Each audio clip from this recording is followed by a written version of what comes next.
Bismillahirrahmanirrahim. Good morning. Today we are going to be talking about the French legislature. As you may know by now, France is a bicameral system, which means that it has got two houses of parliament. The lower house is called the National Assembly and the upper house is called the Senate. The National Assembly is elected for 5 years, whereas the Senate is elected for 6 years. This used to be the case since 2004. Before 2004, the Senate used to be elected for 9 years, with a third of the membership renewed every 3 years. But now it is elected every 6 years, with half of the members elected every 3 years. The National Assembly is composed of 577 members, whereas the Senate is made up of 348 members. The National Assembly is elected by the SMD majority system on 2 rounds. And the Senate is elected using an electoral college, the composition of which we're going to talk about shortly.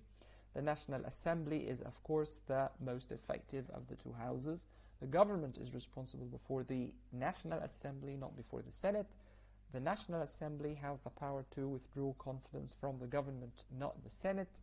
The Prime Minister reads the government statement in front of the National Assembly and seeks the confidence from the National Assembly, not from the Senate.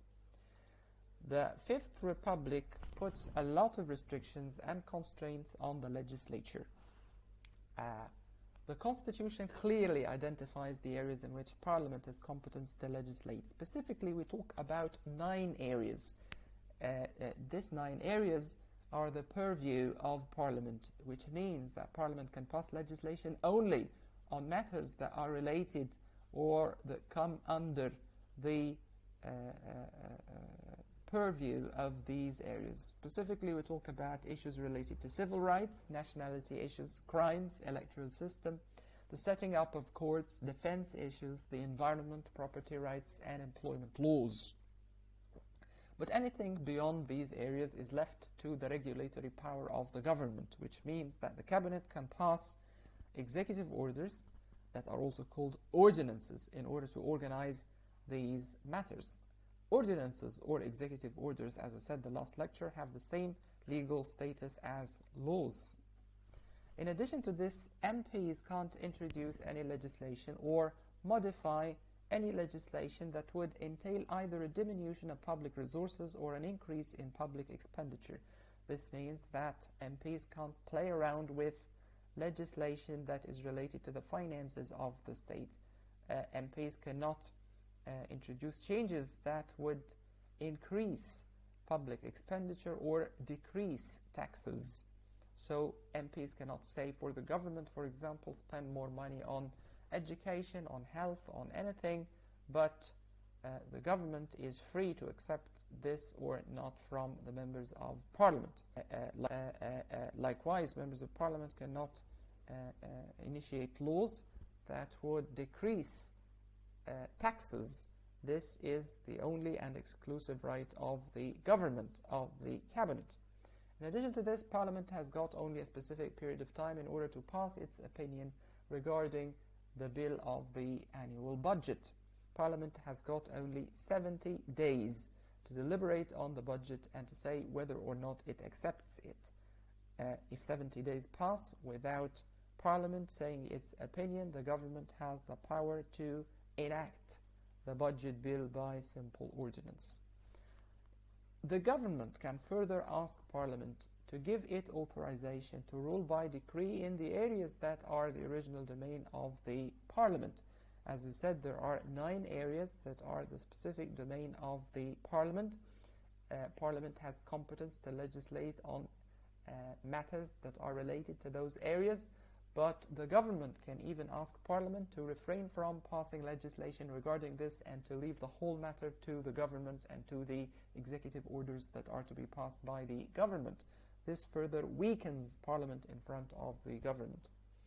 The government can call a confidence vote either on its overall program or on a specific piece of legislation. This is according to Article 49 of the Constitution. Now, the matter is that when the Prime Minister is appointed by the President of the Republic, he or she goes to the National Assembly in order to seek its confidence. In this case, the Prime Minister reads aloud the government statement, and there's got to be a vote on the government statement, and it must be accepted by a majority of the members of the National Assembly who are present and voting. This means a simple majority is enough to support the government statement or the program of the government. If this happens, then it is considered that the government is given the confidence of Parliament. This happens in normal circumstances. But in other circumstances, the government can call a confidence vote on its overall program. And in this case, unless an absolute majority of the members of the National Assembly object to the government statement, then it is considered that the government is endowed with the confidence of the National Assembly, and it becomes operative and it remains in power. Also, the government can employ or make use of this tactic. It can declare that a specific bill that it proposes in Parliament, in the National Assembly, it can declare it a matter of confidence. And in this case, unless an absolute majority of the members of the National Assembly, we're talking about 289 members, unless this percentage or this number of the members of the National Assembly declare clearly that they are against the bill becomes law and the government stays in power. But if an absolute majority of the members of the National Assembly decline the bill, then the bill does not become law and the government must tender its resignation to the president. And a lot of governments have made use of this provision that exists in the Constitution, which really makes the government very strong vis-a-vis Parliament. But things have slightly and slowly and gradually started to change since the mid-1970s. Since the mid-1970s, there's been a weekly questioning time of the government that is similar to that happens in the United Kingdom. We know that in the United Kingdom, every Wednesday there is like half an hour to 1 hour of questions that are asked of the government, especially the Prime Minister, and the Prime Minister has got to answer these questions that are leveled at him from the members of Parliament, from the opposition parties, as well as from his own party. And likewise, this has been the case since the 1970s in France. There is a weekly questioning time of the Prime Minister and of the government. Now the government no longer asserts its right to reject the amendments that are proposed by Parliament. The government has committed itself to accept some of the amendments. In 1995, the legislative session was extended from 6 to 9 months. Before that, it was only 6 months. The session of the National Assembly lasted only for 6 months. But from 1995, it has become 9 months from the first working day of June until the last working day of October. Legislative committees have become more influential. In addition to this, there were some constitutional reforms that were introduced in the year 2008 that also increased the power of Parliament. But in spite of this, there is an imbalance between Parliament and the government in favor of government. How's the Constitution of the French Republic amended? Article 89 discusses how the Constitution may be modified. And here we have two paths. The amendment can either be proposed by the President of the Republic or by Parliament. If the President proposes the amendment, it goes to Parliament, where a simple majority of the members of both the National Assembly and the Senate must approve of this bill of amendment. After this, the President has the power either to put the question in front of the people in a national referendum or to call a special session of both houses of Parliament, and in this case a 3/5 majority is required in order to pass the amendment. This happens according to the wishes of the President of France. But if the amendment is proposed by a specific member of Parliament, be they a member of the National Assembly or the Senate, then again a simple majority of both houses is required in the first stage, and in the second stage there is one path only, that this bill must be put in front of the people in a national referendum. The electoral system that is used to elect the National Assembly, as we have just said, is the single-member district system with 2 ballots. And it's a majoritarian system, meaning that in the first round of elections, a majority of the people who cast their votes must support a specific candidate. But if no candidate manages to secure an absolute majority of the votes in the first round, there has got to be a second round. And in the second round, all the candidates who managed to clear a threshold of 12.5% of the vote in this electoral district are allowed to enter the second round. And in the second round, only a plurality of the vote is enough for any candidate to win the seat. And each electoral constituency is represented by a single seat, and the country is divided into 577 electoral districts. But for electing the President of the Republic, we too have a 2-round majority system. But the difference resides in the fact that in the second round, only the top 2 candidates are allowed to vie against each other or compete against each other. And of course, if no one candidate managed to secure an absolute majority of the vote in the first round, and it is the case that the candidate that wins again an absolute majority of the vote in the second round becomes the president. So whereas a plurality of the vote is enough for a candidate to win a seat in the National Assembly, when it comes to electing the President of the Republic, an absolute majority is required in both rounds. What are the consequences of having this system for the elections of the National Assembly? The threshold that exists, that we're talking about, the 12.5% of the vote in the electoral district, severely limits the number of parties that can win. This happens because the fringe parties, or the smaller parties, or the parties that are not so popular, like the Communist Party or the National Front, the candidates of these parties most of the time cannot pass the 12.5% threshold that is required. This means that they don't make it to the second round of balloting, and because of this, a limited number of political parties is represented in the National Assembly. The second result is that this system fosters or encourages the creation of political alliances. This happens because a good number of candidates drop out in the second ballot, because a lot of candidates don't secure the 12.5% of the vote that is needed to enter the second round. These candidates drop out of the race, and the people who used to give them support switch their support to the other candidates that have similar ideologies. For example, if we have in the first round candidates from the Communist Party as well as candidates from the Socialist Party that vie for a seat in a specific electoral district, but in the first round the Communist Party candidate did not secure the 12.5% of the vote that is required, so he or she drops in the second round, and the people who supported him in the first round switch their support to the candidate of the Socialist Party because he holds a similar ideology. This is called a political alliance or an electoral alliance. The Senate, as we say, is the less effective of the 2 houses of Parliament.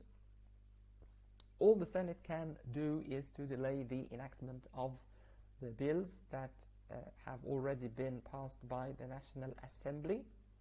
It is the case that there should be an identical form of the bill to be passed by both houses of Parliament, and if this identical bill is not secured, there can be a joint committee, the members of which come from the National Assembly and the Senate in equal percentages, and when they reach an identical form, this identical form goes to the floors of both houses, in which case the members of both houses cannot have the right to introduce amendments, and either they accept it as a whole or reject it in its entirety. But most of the times, the government, if there are problems or disagreements between the Senate and the National Assembly, can ask the National Assembly to pass its opinion regarding this bill, and irrespective of the opinion of the Senate, which means that the Senate is only or can only be considered an advisory board, not more than this. But the Senate becomes effective or important when there is a constitutional amendment, because, as we said before, a simple majority of both houses of the French Parliament must approve of the bill of amendment that is proposed by the President of the Republic. And in addition to this, if the bill of amendment is proposed by a specific member of Parliament, again, a simple majority of the Senate as well as a simple majority of the National Assembly must approve of the bill. So the Senate becomes important or effective when something is related to modifying or amending the Constitution. Senators are elected indirectly by an electoral college. Who are the members of that electoral college? We have two types of membership. The first type is the members of the National Assembly. So all the 577 members of the National Assembly have the right to elect the senators. In addition to this, all the deputies of the regional, departmental, city councils are members of the electoral college. In France, there is a system of local government that divides the country into regions, and each region is divided into a number of departments, and each department is divided into a number of cities and communes. And it is the case that the mayors, who are the heads of the communes, the city councillors, the department councillors, and the regional councillors have the right to elect the members of the Senate. This effectively means that the Senate most of the time is controlled by the right, because most of the areas of France are rural areas. This has been the case since the foundation of the Fifth Republic, save for a very brief period from 2011 to 2014, when the Senate came under the control of the socialists. But for example, the Senate had a lot of battles with the governments of President François Mitterrand, because he was a socialist, and because of this they used to refuse most of the bills that were proposed by the government. The judiciary in France is divided into three types: civil courts, administrative courts, and criminal courts. And the French judicial system resembles to a large degree the Egyptian judicial system. The French judicial system is based on code law or civil law, not common law. And the code law was first introduced by Napoleon Bonaparte. This means that the judges in French courts depend on laws that are written clearly in the judicial body of the system. Not on common law, not on precedents, like the case is in the United Kingdom. As we said before, in the United Kingdom, the judges can make their own laws. In other words, they can create judicial principles that did not exist before. They can invent punishments, for example, that are not written on the code law. They can generate laws that don't exist. They can interpret the law very freely, and this privilege is not given or is not granted to the judges in French courts. There is a very important innovation of the Fifth Republic that is called the Constitutional Council, and the Constitutional Council represents the court that can review the constitutionality of the bills that are passed by Parliament. It's like the Supreme Court in the United States. It's like the Constitutional Court in Egypt. It reviews the constitutionality of the bills that are passed by Parliament. It is composed of 9 judges plus all the ex-presidents of the Republic. Who appoints those judges? 3 of them are appointed by the President, 3 are appointed by the head of the National Assembly, and the final 3 are appointed by the head of the Senate. Who can approach the Constitutional Council? Who can file lawsuits with the Constitutional Council? Who can object to the constitutionality of specific bills? Here we talk about 3 parties. 3 parties have the right to object to the constitutionality of the bills. We have the President, we have the government represented in the Prime Minister, and finally we have any 60 deputies or any 60 senators. Any 60 members of the National Assembly or any 60 senators can object to a specific bill that is proposed by the government, even if this bill has managed to have the approval of the rest of the members of Parliament. Even if this bill has passed Parliament in both houses and is in the stage of signing by the President, it's within this 15 days that Parliament, a minority of the members of Parliament, either the House, either the National Assembly or the Senate, have the right to file a lawsuit with the Constitutional Council to say that they have some constitutional reservations on this bill, and they want the Council to study, to review whether the bill is in conformity with the Constitution or not. And the Constitutional Council has all the provisions that are written on in the Constitution, plus the preamble of it, the preamble of the Constitution of 1946, because it includes some of the most important human rights that have been granted by the state then, in addition to the Declaration on the Rights of Man and of the Citizen, which was proclaimed in 1787 with the advent of the French Revolution. So the Constitutional Council has all the body of the Constitution itself, of the Fifth Republic, all its provisions, in addition to the preamble of the Constitution of 1946, in addition to the Declaration on the Rights of Man and of the Citizen of 1789. From 2010, individual citizens were granted the right to file a lawsuit with the Constitutional Council if they were party to a specific lawsuit that has been reviewed by a specific lower court, any court of law, and they suspect that the law that the court is going to apply on their case is unconstitutional. In this case, they can stop the procedures and the proceedings of the lower court, and they can file a lawsuit with the Constitutional Council to ask the Council to pass its verdict regarding the constitutionality of this piece of legislation. And in this case, the Council can pass a verdict to declare the law null and void. Here we have to differentiate between a number of judicial terms. Concrete review versus abstract review, this is for one. And a priori review versus a posteriori review, this is for two. In terms of the concrete review, there must be a case that is considered in front of the Constitutional Court, like the case is in the United States.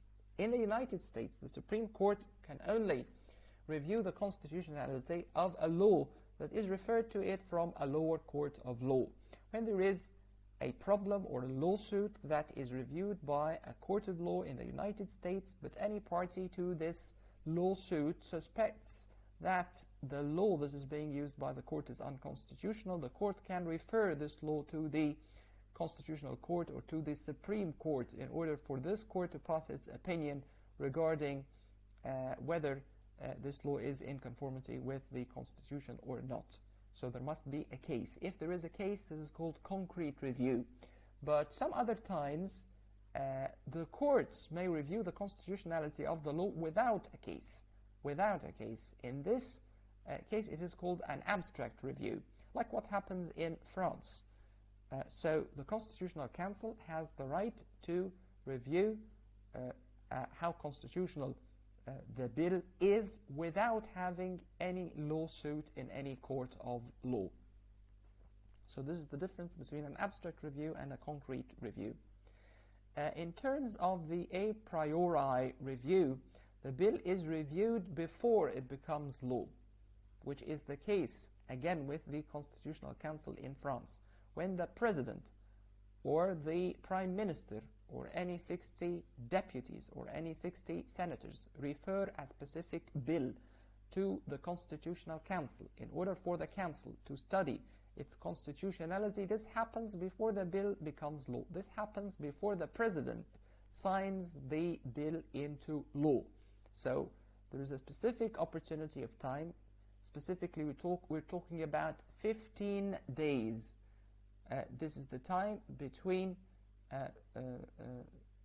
the passage of the bill in Parliament and its referral to the President.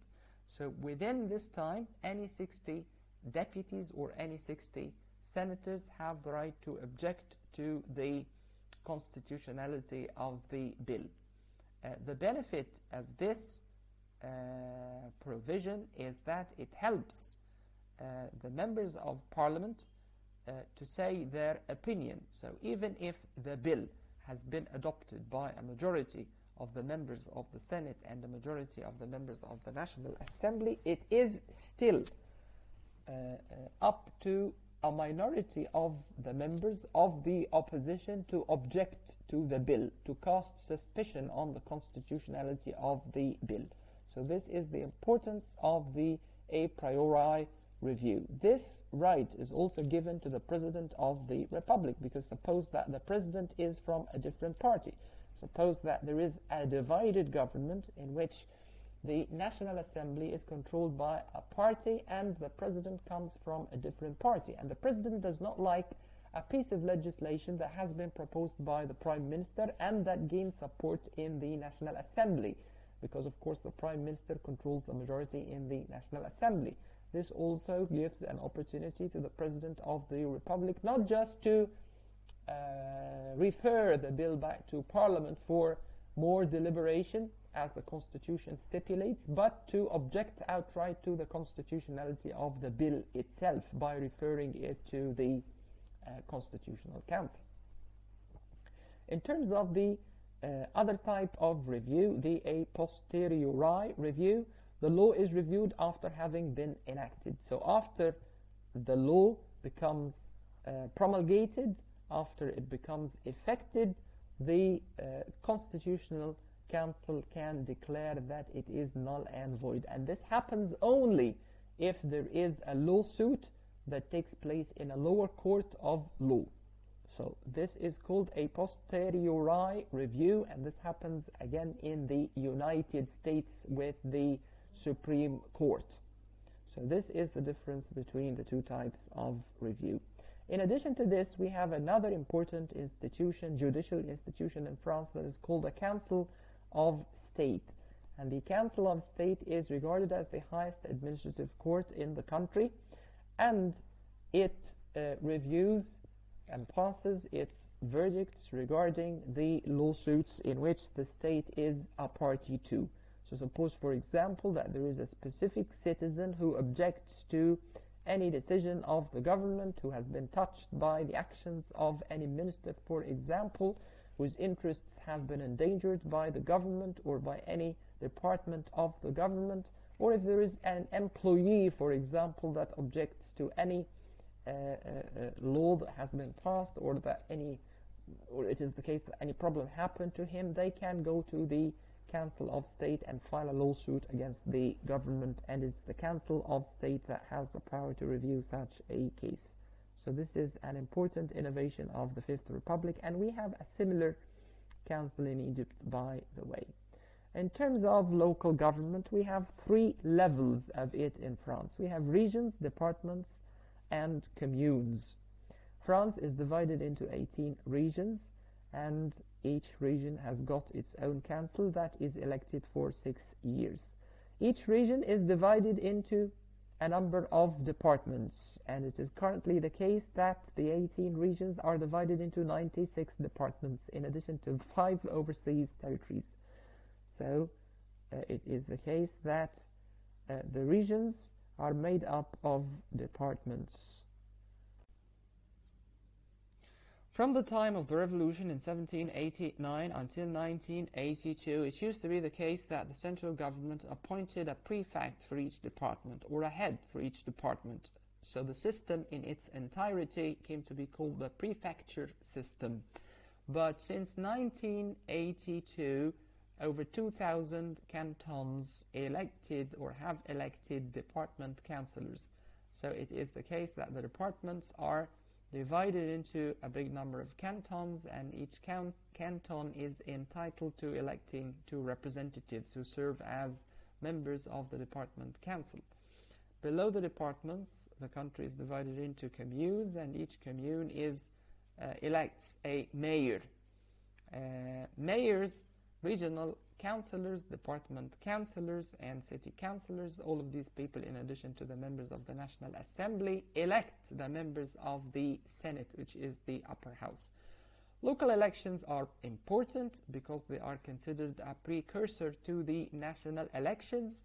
That's why local elections are closely monitored or observed by the President of the Republic and the Cabinet, because if the opposition parties managed to win a lot of these local elections, then this means that this is a bad sign for the government on the national level.